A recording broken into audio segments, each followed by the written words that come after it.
charges aren't important. The sentence is what was important. I was sentenced to 6 months hard labor at Leavenworth Prison, and I was to be dishonorably discharged from the military. Yeah. Yeah, I'm trying to get the PowerPoint visible to everyone. Okay. And so anyway, so I get arrested. I'm in Germany, and I have to come back to the United States.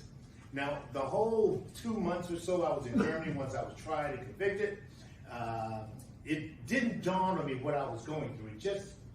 It just didn't hit.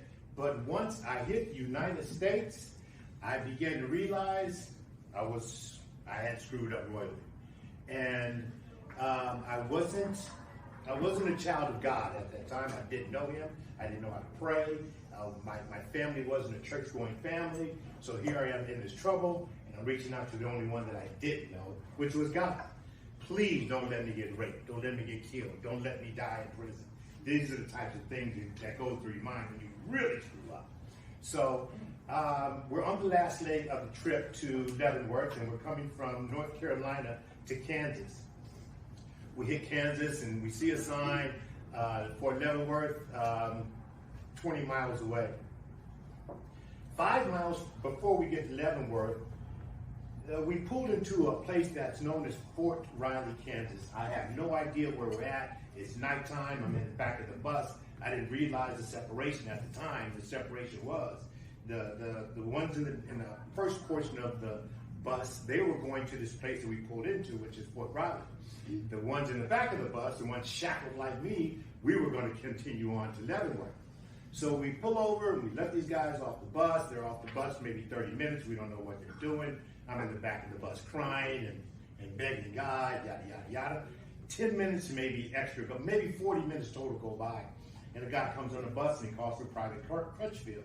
Once you get convicted, they take all your rank.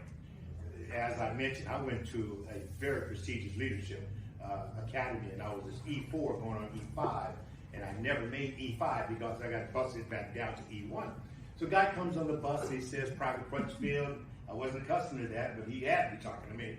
So I get up and I come to where he is in front of the bus. He tells me to stand outside, and I'm standing outside the bus at attention, best I could, in shackled.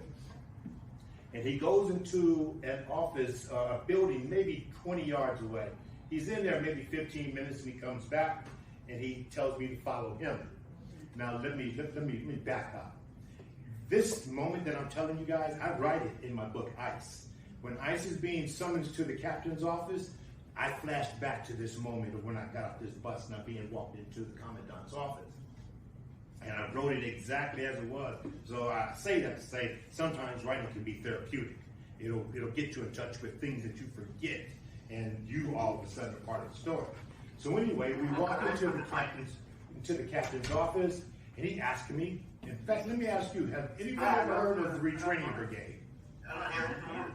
There you go. One out of this room. In 20 years, you're the first one to say that you heard of the retraining brigade. Anyway, the captain asked me if I had. Oh, you can hear me? They can't hear you. Oh, I'm so sorry, and thanks for caring. I didn't think you guys were paying attention. Thank you. So anyway, the captain asked if I had ever heard of the retraining brigade. I said, no, sir. He's asking why. Yeah.